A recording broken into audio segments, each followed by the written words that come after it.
Muy buenas. Estamos de nuevo con el politólogo Elvin Calcaño. Y el primer tema que vamos a tocar aquí es hacer un pequeño recuento de qué está pasando ahora mismo en el campo ideológico.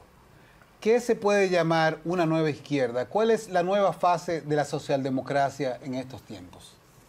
Bueno, en primer lugar es un honor estar aquí, Fafico. Gracias por la invitación.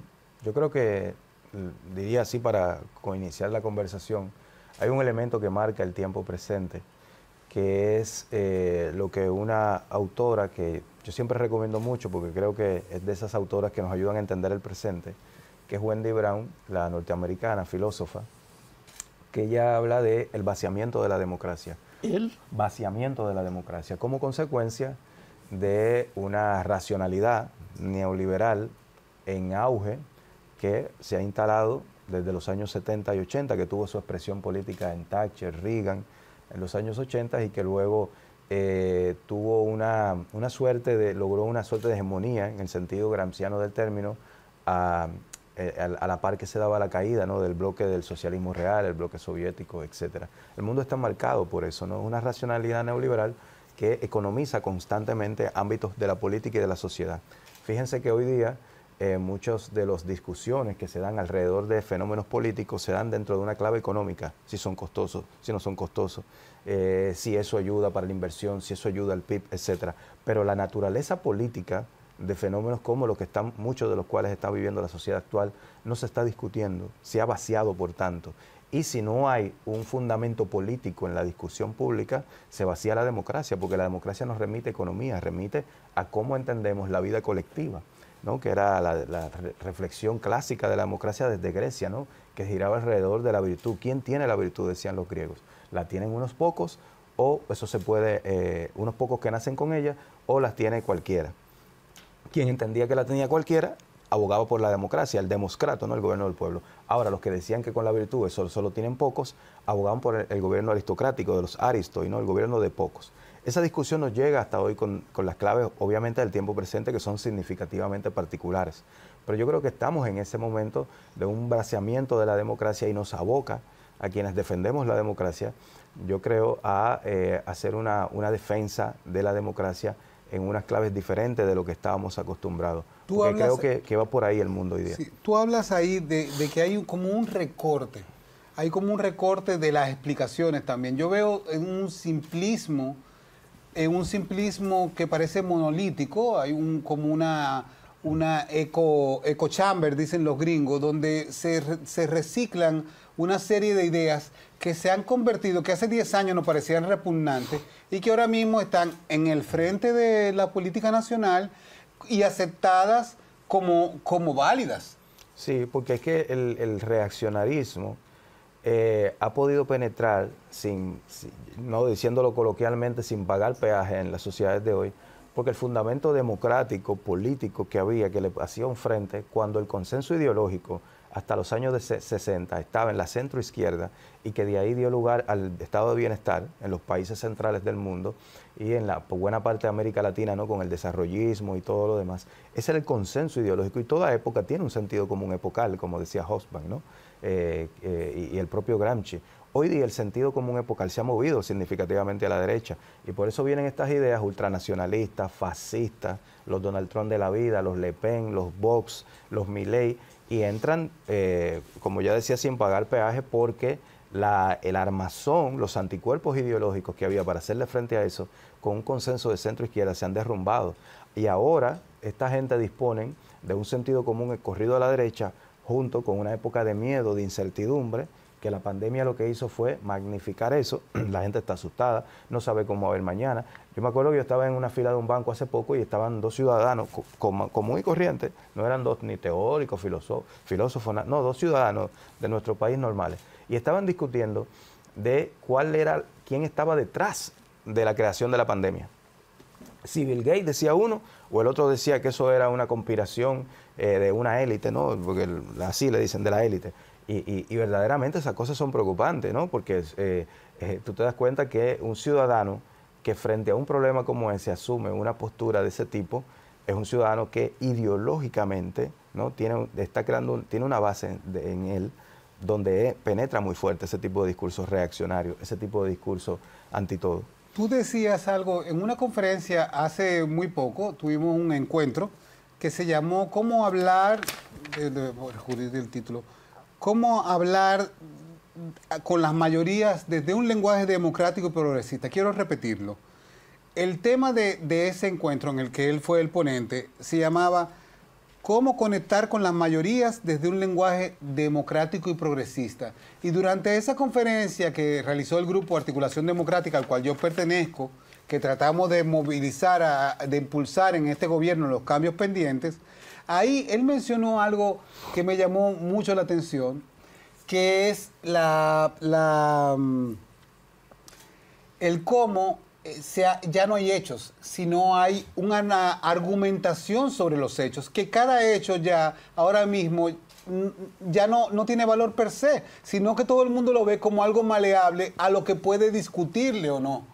Y es una realidad, o sea, ya no hay vergüenza para negar tal cosa. Cualquier cosa horrible tiene una justificación.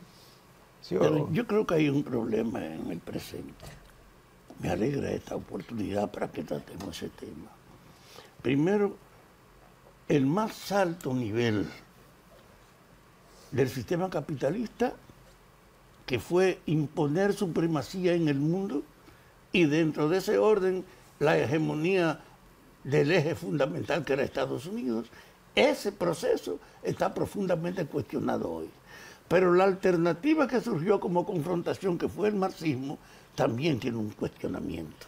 En el sentido de que aquí es la organización de la preponderancia de la ganancia, no era del servicio social, no era de la representación, sino era del aprovechamiento. Eso alcanzó a una actitud mundial donde todos los gobiernos, o la mayoría de ellos, promocionaban ese tipo de organización. Y eso le dio una hegemonía mundial a Estados Unidos. El dólar, la significación que tiene es que fue una moneda universalmente aceptada.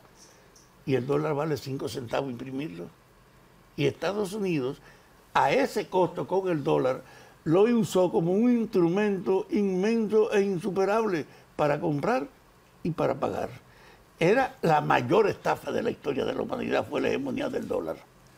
Ahora estamos asistiendo a una crítica y a un deterioro de esa hegemonía, al mismo tiempo que estamos asistiendo a un resurgimiento crítico de la tendencia alternativa que fue el marxismo. El marxismo fue una negación de las estructuras sociales y de clase, pero eso fracasó en la URSS. Y en función de eso es que China entonces, que era paralelo, hace el esfuerzo de aceptar la inversión extranjera y aceptar la propiedad privada, pero sin someter el Estado a la dependencia de uno de otro sector, manteniendo un predominio de la política. Esa esencia del mundo está hoy en juego. La democracia es una caricatura y no es ya la expectativa del marxismo, es una proyección de la democracia, está en el propio marxismo. Pero hablando de eso, Fafa, del impacto que ha tenido las ideologías individualistas neoliberales, ¿cómo está respondiendo? ¿Cuál ha sido la respuesta de la izquierda hasta ahora? Porque hemos sentido que en muchos lugares el campo se ha ido perdiendo a favor de los enemigos de la democracia. Sí, la izquierda o las izquierdas en plural, porque hay izquierdas en plural, no, a mí me parece, están en una situación muy difícil actualmente. Y eso se manifiesta en la debilidad manifiesta política estructural que uno verifica en muchos de nuestros países por parte de la izquierda. Y es que la izquierda, por un lado, tiene que lidiar con el hecho de que el ideal, ¿no?, político de izquierda, como concepción de mundo alternativa a la concepción del mundo liberal capitalista, terminó en un fracaso, que fue en la URSS y que eso hizo que la izquierda todavía, buena parte de la izquierda, esté en un proceso de interpretar adecuadamente ese momento y tratar de levantarse de que el ideal que se proponía desde la izquierda como alternativa al capitalismo terminó en un fracaso y el capitalismo quedó como única posibilidad, ¿no? Como decía Mark Fisher, el hiperrealismo capitalista él le llamaba, porque no había ninguna otra salida. Fukuyama también habló, ¿no?, del fin de la historia. No había oposición. No había ningún tipo de oposición al capitalismo en el plano estructural económico y en el plano, ¿no?, de la superestructura político-jurídica, social, ideológica. Entonces, eso por un lado. Y por otro lado, la izquierda hoy día, que ese es un desafío que yo creo que es muy importante abordar, está la cuestión del giro al progresismo que ha dado una parte de la izquierda, ¿no? El progresismo entendido como la representación de sectores históricamente excluidos, las diversidades sexuales, mujeres, migrantes, etcétera. Entonces, entre esa contradicción se tiene que manejar hoy día la izquierda, que yo creo que la clave está de las izquierdas y progresismo, cómo articular la defensa de los derechos de los sectores históricamente excluidos con propuestas alternativas viables para una redistribución económica mucho mejor que la que se está viviendo hoy día en el mundo. Que la respuesta ante la creciente desigualdad que se verifica en el mundo los últimos 30 años, como lo muestra muy bien Piketty, sea una propuesta progresista según la realidad y la matriz histórica de cada sociedad, que articule representar sectores históricamente excluidos con distribución de tal manera que sea explicable a la gente y que la gente lo pueda interpretar dentro de los marcos de hoy que son diferentes. Yo he dicho que China, ante ese evidente fracaso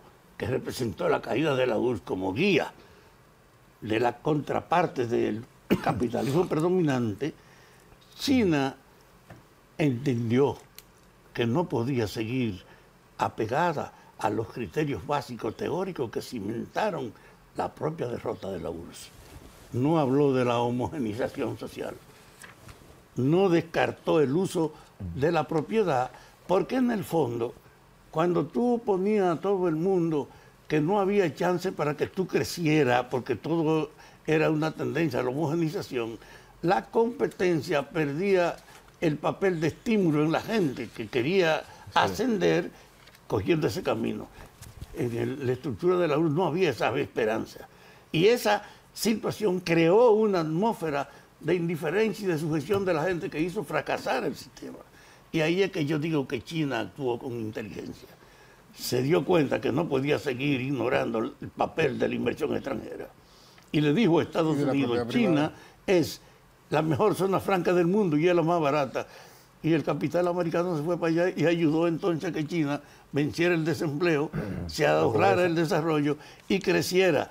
Ahora China no puede ya desconocer esa apertura de reconocer una parte de propiedad controlándola. Es decir, estamos ante una revalorización hecha por la vida de las pensiones, de las visiones teóricas que estaban predominando. Hay un nuevo rumbo que yo creo que hay que entenderlo y por eso estimo que el BRICS, la emergencia de un bloque alternativo a Estados Unidos, es de hecho una consecuencia de esa descomposición que tumbó la hegemonía que tenían los yanquis en el mundo y que además se enfrentó a la superación del límite que tenía la propia ideología marxista. Hay un camino nuevo abierto.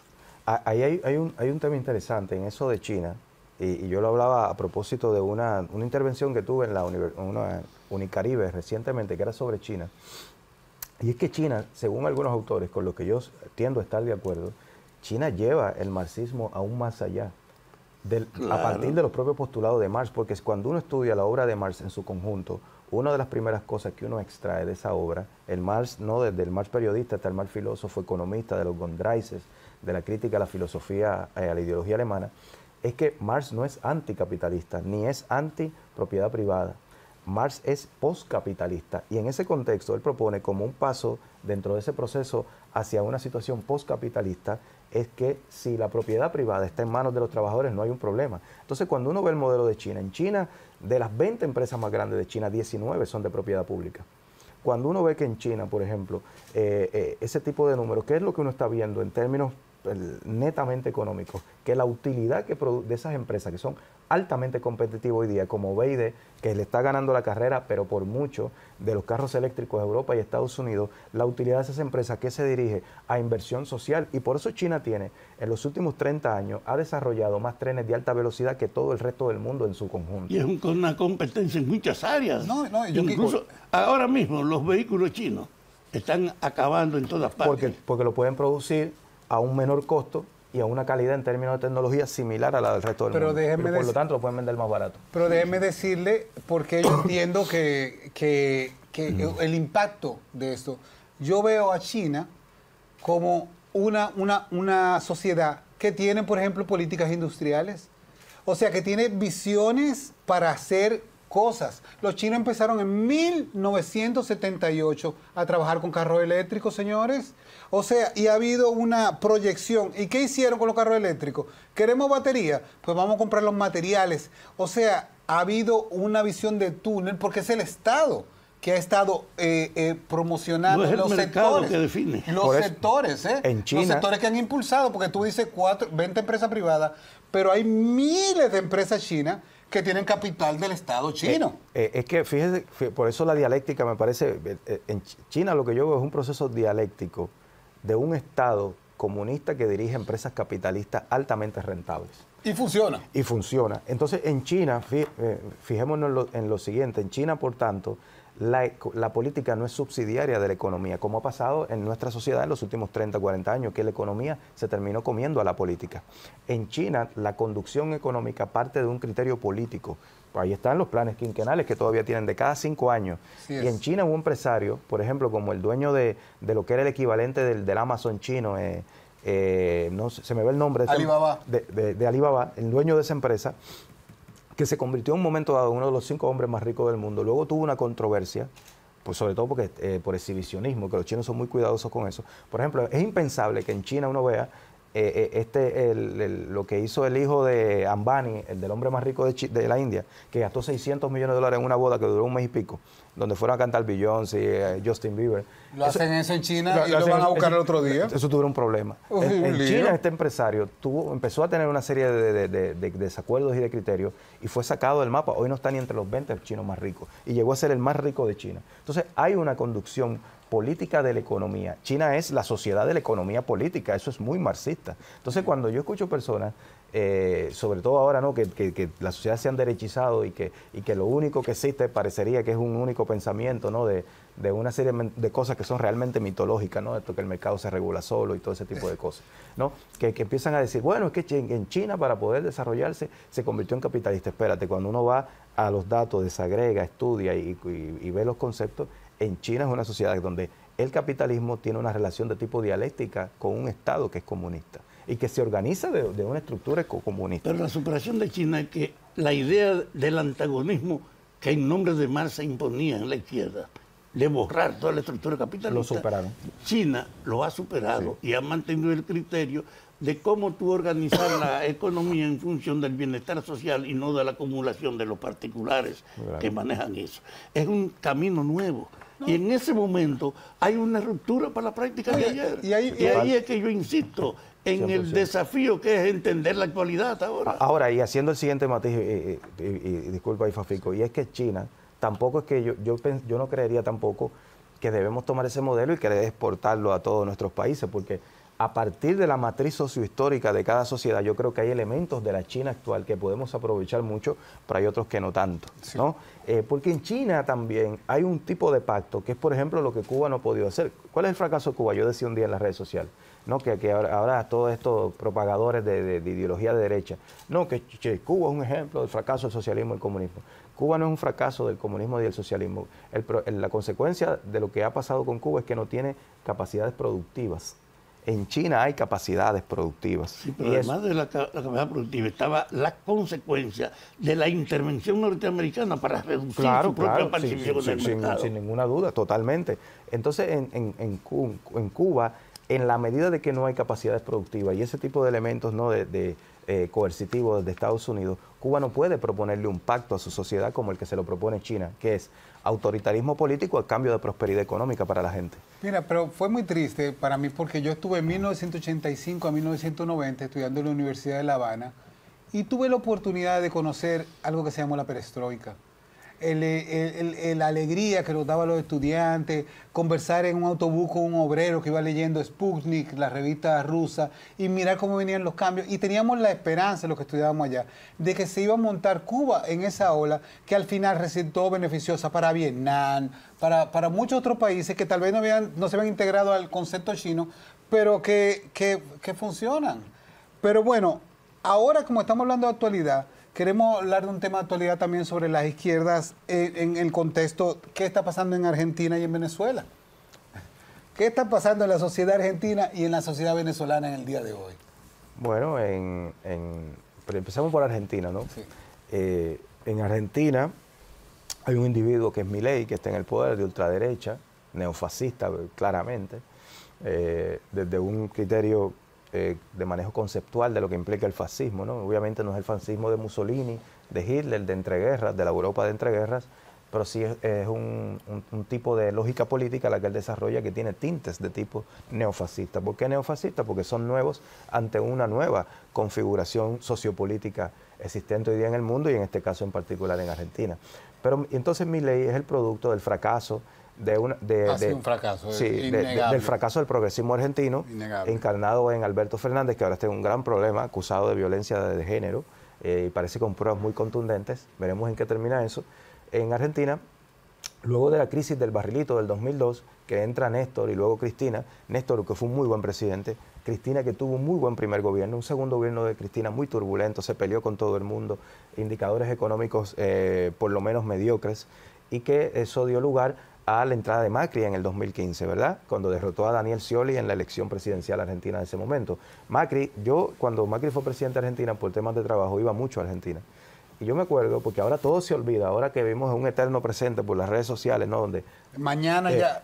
A Trump le pegaron un tiro hace 3 semanas, señor. ¿Y quién se acuerda de eso? Sí, porque todo es la nueva tendencia. Pero la gente se olvida cuando habla de la inflación argentina y con todo este discurso que se ha logrado implantar, ¿no? De zurdos empobrecedores y toda esta basura que circula hoy día, sobre todo en las redes sociales, especialmente, ¿no? en X y en Instagram y todo eso. Se olvida que con Macri, y eso yo lo viví de primera mano, tú ibas en Argentina a comprar un croissant, por ejemplo, para desayunar, y costaba 60 pesos y mañana podía costar 200.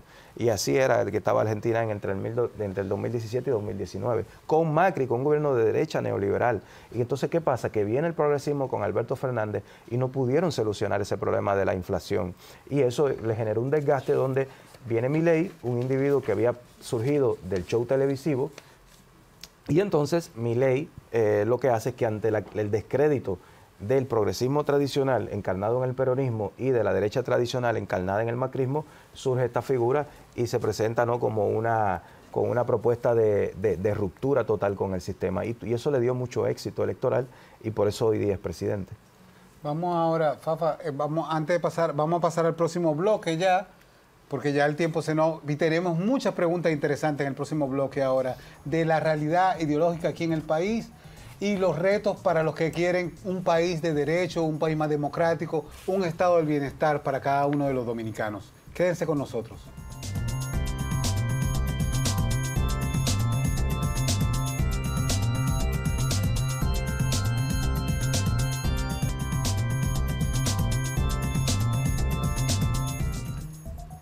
Este programa tiene un mérito especial que nos lleva a preguntarnos, en esa idea de la transformación y del cambio del mundo actual, ¿cómo ve nuestro invitado las orientaciones políticas de los partidos? ¿Cómo eso ha gravitado en la ideología general que ha predominado en el ejercicio de la política? Yo quisiera puntualizar, para concretizar lo que dice mi padre. ¿Existe una verdadera izquierda y hay una derecha entre los partidos dominicanos? No, en nuestro país se verifica, a mí me parece, en los últimos años algo que es de discusión común, que es una desideologización de la política, y eso ha provocado eso y una imbricación particular entre las élites políticas y económicas de nuestro país, con todo lo que eso puede tener de bueno y las cosas que pueden ser no muy positivas. Eso ha provocado que los partidos dominantes grandes de nuestro sistema de partidos sean muy similares en cuanto a orientación ideológica, ¿no? Luego hay cambios en estilos, en matices muy importantes, significativos, lo podría decir en algunos puntos, pero en términos ideológicos, y lo veíamos por ejemplo en el debate presidencial, en términos de proyecto de país y programa, no hay grandes diferencias. Incluso eso, de ahí el buen trato, incluso que pueda haber, no son debates tan candentes. O sea, no es un debate entre Kamala Harris y Trump, que son dos proyectos radicalmente diferentes de país. Si bien, a nivel de la estructura económica estadounidense, probablemente los cambios no sean tan grandes con uno o con el otro. Pero en el nivel de la ideología son significativos las diferencias entre una Kamala y un Donald Trump. Entonces nuestro país yo creo que está marcado por eso. Y luego, cuando uno dice, bueno, ¿dónde está la izquierda? ¿Dónde está la derecha?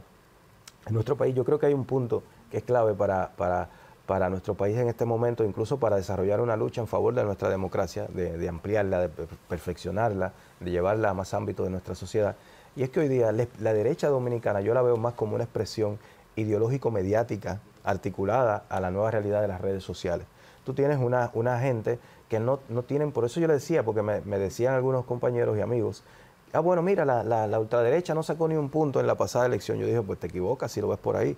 Tú tienes que verlo en el sentido de que, por ejemplo, un debate medular hoy día en la República Dominicana, como es el debate de la cuestión migratoria, haitiana, etcétera, si tú no lo interpretas dentro de un marco reaccionario, ultranacionalista, tú eres un prohaitiano, tú eres un traidor, y una serie de cosas, y te construyen toda esa narrativa en redes sociales. Tienes que verlo como figuras que trataron de tener un discurso ideológico progresista en nuestro país, ¿no?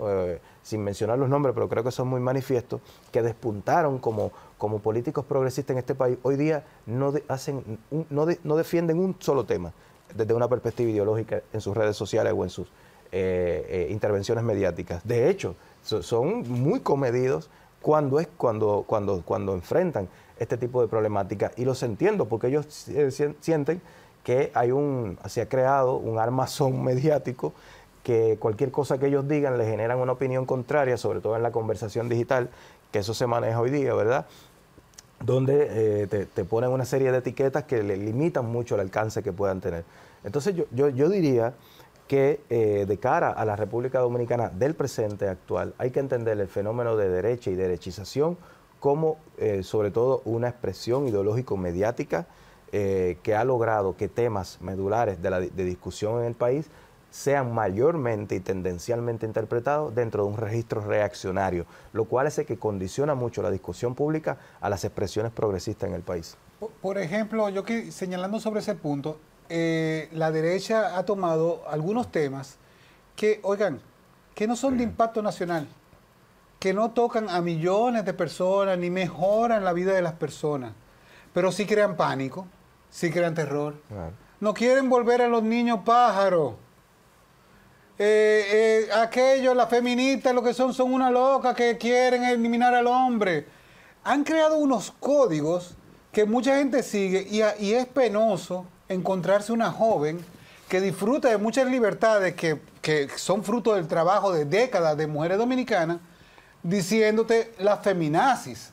O sea, y ellos han creado y han destruido palabras hasta como el progresismo, ser progre. Señores, ser progresista, que tu país progrese, convertirlo en una mala palabra. Eso es la hegemonía que han logrado, que eso es muy gramsciano. Eso lo han aprendido en manuales que circulan por ahí en redes sociales. Incluso hay talleres en YouTube que los da Steve Bannon y todo este tipo de personajes, donde incluso mucha gente del espacio mediático dominicano abiertamente han mostrado que asisten a ese tipo de cosas. Que digo que es muy gramsciano porque Gramsci establecía algo que es fundamental para la sociedad de hoy, para el presente, como Fafa señalaba desde el principio, el asunto del presente, que es que para tú tener dirección política lo puedes lograr desde la dominación cultural. Es decir, si tú eres culturalmente dominante, influyes mucho en la dirección política que tiene la sociedad. Es decir, tú puedes desde la sociedad crear un ambiente de hegemonía ideológica o mediática y condicionar la política sin directamente ir a la política. Eso es una clave fundamental, a mí me parece, de la política hoy día. Las derechas lo han entendido excelentemente bien y las derechas tienen triunfos políticos sin ganar elecciones.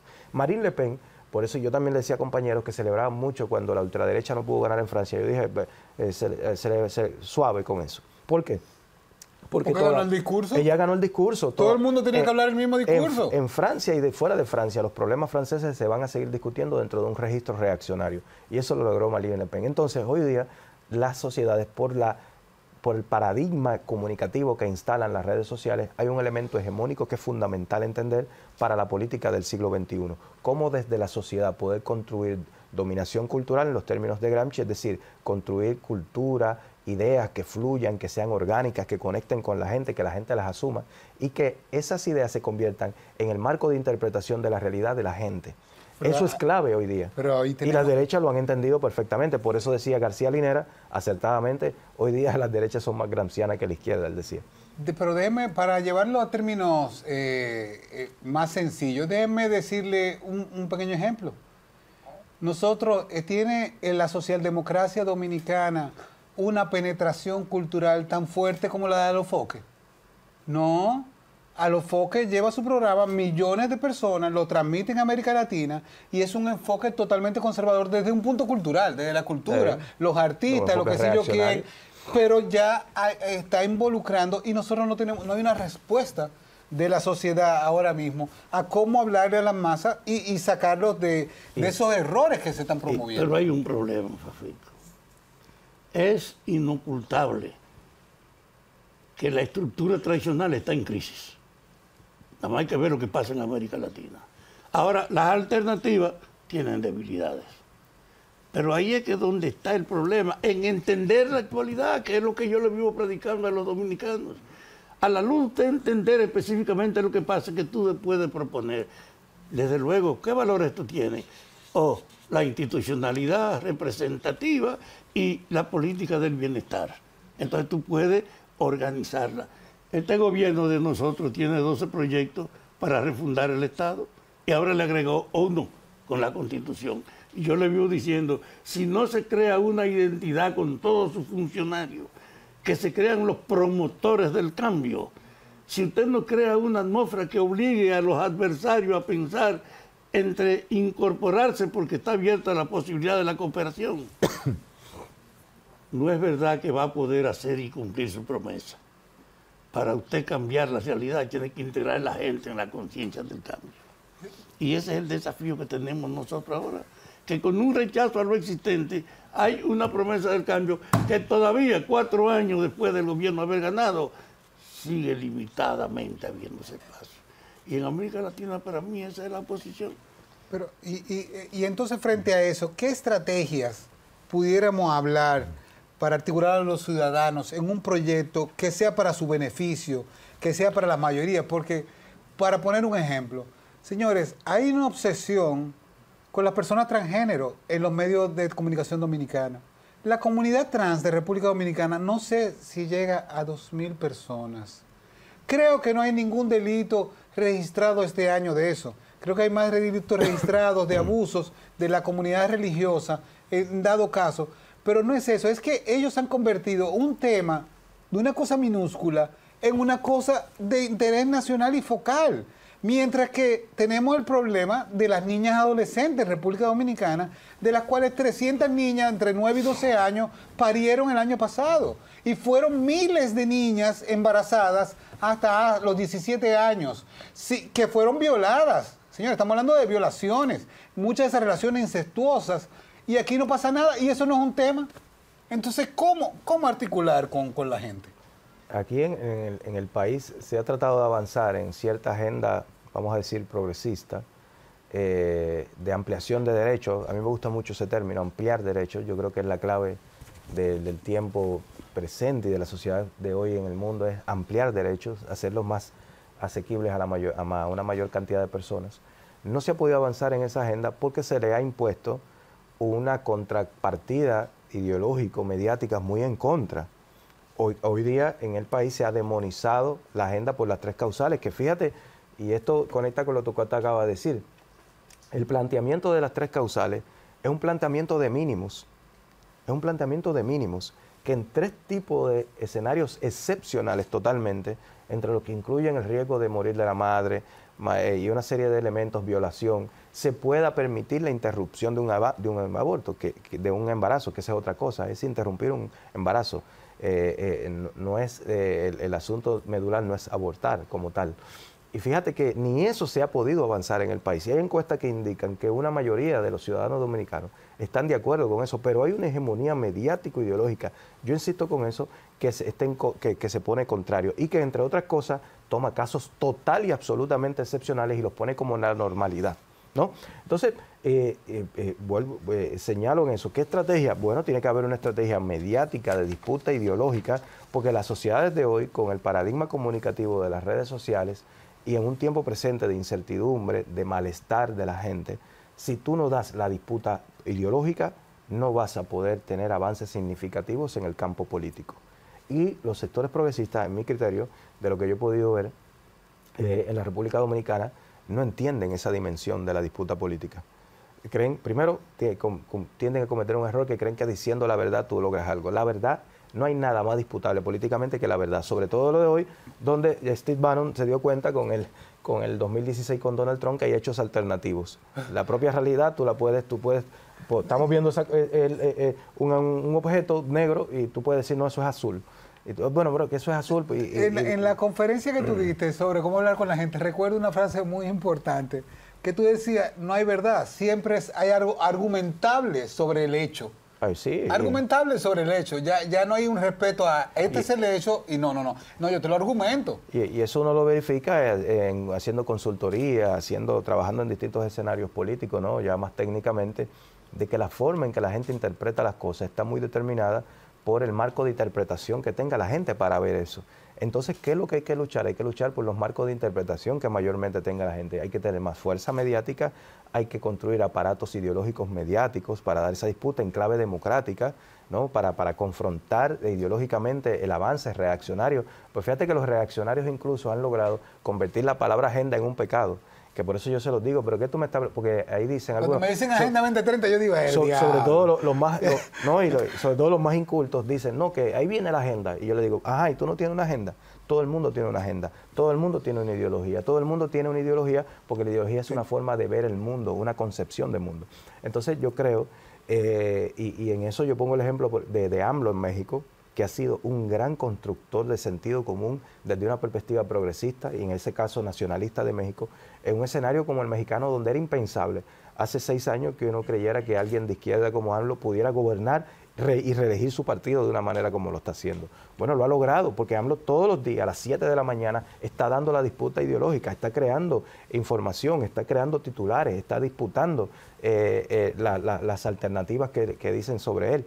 Entonces, y lo logró, señores, luchando. Yo viví en México varios años, luchando con unos poderes fácticos tremendo, impresionantes. O sea, Televisa, TV Azteca, las redes de radios. O sea, la oligarquía más rica de América Latina es la mexicana. La más proclive a tapar los fraudes. Porque yo he estado ya en diferentes años de México donde han habido fraudes electorales y la cobertura de la prensa para cubrir todo eso es horrible. A mí, cuando la gente se me queja de AMLO, porque a veces AMLO hace cosas con las que yo no estoy de acuerdo, yo nada más digo, ustedes se lo buscaron porque acá los Cárdenas les robaron las elecciones, ustedes se lo buscaron porque a AMLO le robaron las elecciones y radicalizaron a la gente. Pero ha funcionado. Pero que en México tampoco no es un proyecto radical. O sea, y yo creo que eso es también importante señalarlo. O sea, en México... No, pero radical fue que a los viejitos, AMLO, que cuando fue alcalde, les daba 600 pesos y ahora ya universalizó lo que hace en Ciudad de México por todo el país. Ha mejorado la vida de los viejos. Porque si algo pudiera haber de radical en México es que la gente se ha movido a una posición completamente contraria de los partidos y élites tradicionales mexicanas. Pero en México, en los últimos 6 años con AMLO, la inversión internacional disparada en máximos históricos. El nearshoring ahora en México, que es un fenómeno mexicano, etcétera. Entonces, AMLO está logrando algo que es muy virtuoso, que dentro de lo que hay, del sistema que hay, que tiene cosas buenas y malas, está aprovechando lo mejor que puede tener ese sistema para redistribuir mejor y poner en el centro a los sectores históricamente excluidos con políticas concretas, que es, por ejemplo, lo que no puede lograr Petro. Petro tiene mucho discurso, pero logra poca gestión. AMLO tiene el discurso, un discurso incluso más pausado que el de Petro. Petro es un discurso de objetivos muy largos, ¿no? De la paz total, él dice. Bueno, AMLO dice, vamos poco a poco, ¿no? Vamos a crear universidades, vamos a subirle el salario a los trabajadores. Y lo logra con gestión, es articular de la cuestión ideológica con gestión. Y en el nivel que estamos hablando de República Dominicana, en nuestro país, yo insisto en eso, hasta que no haya una articulación de sectores democráticos progresistas, ¿no? que tengan desde una clave socialdemócrata, desde una clave de ampliar derechos, desde una clave de incorporar mujeres, de incorporar sectores históricamente excluidos, que se articulen dentro de una perspectiva de incentivar y de incidir mediáticamente, creo que se podrá avanzar poco. Bien por tu referencia. Yo digo que ahora el país tiene lo que nunca había tenido. Un gobierno comprometido con el cambio y que explicó en qué dirección quería hacerlo. Nunca antes un civil, sin recurrir a la dictadura, había tenido el monopolio del poder. Es decir, la capacidad de él promover con su fuerza lo que ofrece. Este llega con una propuesta del cambio y le dice a los opositores, miren, a pesar de yo tener toda la posibilidad de hacerlo solo, yo no quiero que el cambio sea mi obra, sino el resultado de la cooperación de todos. Es decir, demandando que ahora en la política debía predominar la cooperación y no como ha sido históricamente la confrontación. Es un problema de evolución, diciéndole, de acuerdo todos nosotros podemos cambiar este país. Ahora, con la confrontación, ustedes pueden impedir que demos ningún paso en esto. Yo creo que hay un viraje en la situación política, hijo de la realidad. Necesitamos tener claro los cambios que el país necesita. Y en función de eso, organizar nuestros discursos y nuestra práctica, porque antes lo político era en ejercer su autoridad y separarse de los otros. Hay una influencia ahora en la esencia misma de la práctica política. Pero si esos cambios no logramos explicarlos a la gente, de tal forma que la gente dentro de su forma de ver la realidad se los interprete en promotores y los asuma y los promocione, y el cambio pase de la política a la sociedad, que sea la sociedad la que defienda y busque esos cambios. Yo creo que incluso va a haber un muro para los propios cambios, aún teniendo la concentración del poder que tiene el presidente. Oye, o sea, si no hay una avanzada desde la sociedad a favor de esos cambios, incluso teniendo, fíjense la complejidad, y esto es muy importante, incluso teniendo toda esa fuerza en el nivel de la política, no necesariamente se van a dar esos cambios. Es decir, lo que está diciendo el amigo que yo comparto es que sin convertir en un problema reclamado por todas las instituciones del Estado y por los sectores fundamentales. Yo quiero ver a las mujeres reclamando su derecho a que las exigencias que tiene la Constitución y que la Iglesia Católica objeta, lo reclamen. Que los propios trabajadores estén abiertos y que los funcionarios todos se conviertan en promotores del cambio. Solo convirtiendo eso en una necesidad pública es posible. Se va a concretar luego el cambio. Entonces hay una disputa ahí que es muy importante, hay una pedagogía política. Yo creo que a mí me gusta, una de las cosas que me gusta del momento actual del país es que da la posibilidad a mucha pedagogía política, porque aquí se está discutiendo sobre cambios constitucionales, aquí se está discutiendo sobre el asunto de las pensiones, se está discutiendo sobre la cuestión de la energía eléctrica, se está discutiendo sobre el asunto de la fiscalidad. Y sobre la educación. Y sobre la educación. Es un gran momento para hacer pedagogía política en nuestro país. Y eso yo creo que implica que se asuma como tal por parte de quienes están hoy día en la dirección política y que logren, a través de esa pedagogía política, que sea el pueblo que defiende y reclame. Hay que ganarse al pueblo para que reclame lo que le ofrecemos. Nosotros hemos estado pujando de este programa y desde el Grupo Articulación Democrática que yo pertenezco, y FAFA también pertenece a otro grupo que empuja por lo mismo, de que todos los actores, todos los grupos políticos, ya se acabaron las elecciones. Ya todas las elecciones se terminaron, pero hay muchísimas organizaciones que comparten ideas de progreso, de ampliación de derechos para el país, que ahora, para mí, el único camino posible para que el país avance es que todas esas personas, todos esos movimientos empujen para que se logren esos cambios y se apliquen dentro del PRM. O sea, porque es que tenemos una oportunidad como país de hacer un país más igualitario, con una calidad de vida mejor, un estado del bienestar en el Caribe, pero para lograr eso tenemos que unir todos los esfuerzos de los que quieren un mejor país. Yo creo que si no logramos eso, vinculándolo con lo cultural, tenemos un problema. Y dar la disputa ideológico-cultural en ese terreno, sin miedo, con claridad y de una manera estructurada, que la gente lo entienda. No estamos en los tiempos, ¿no?, de las revoluciones del siglo XX, nadie está hablando de eso, sino dentro de lo que hay y la realidad actual, producir esos cambios en la medida de que logremos explicarlo de tal forma que la gente lo asuma, con disputa cultural e ideológica. Tenemos un desafío en la actualidad. La gente tiene conciencia de que esto tiene que cambiar, pero para lograrlo hay que incorporar todos los sectores a ese reclamo y abrir un espacio que imponga que si usted se opone a ese cambio o no coopera con él, se aísla. Hay que lograr un predominio en la mentalidad pública sobre esos cambios.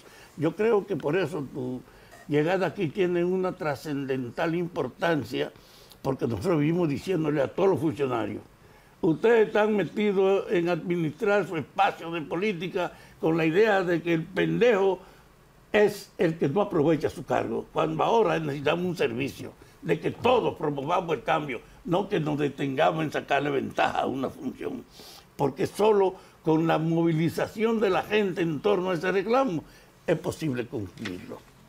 Totalmente de acuerdo. Yo creo que esa es la clave fundamental de lo que hemos hablado hoy, cerrando ya con esta discusión de nuestro país. Señores, muchísimas gracias a Elvin Calcaño, que nos ha acompañado hoy, aclarándonos cosas, y ahí que nos va a ayudar, que va a ser un próximo invitado, en la lucha que tenemos que tener, porque tenemos que lograrlo, señores. Esta es la oportunidad del país. Pero para eso tenemos que ir todos sin sectarismo a impulsar esos cambios que el país necesita. Nos vemos la semana próxima.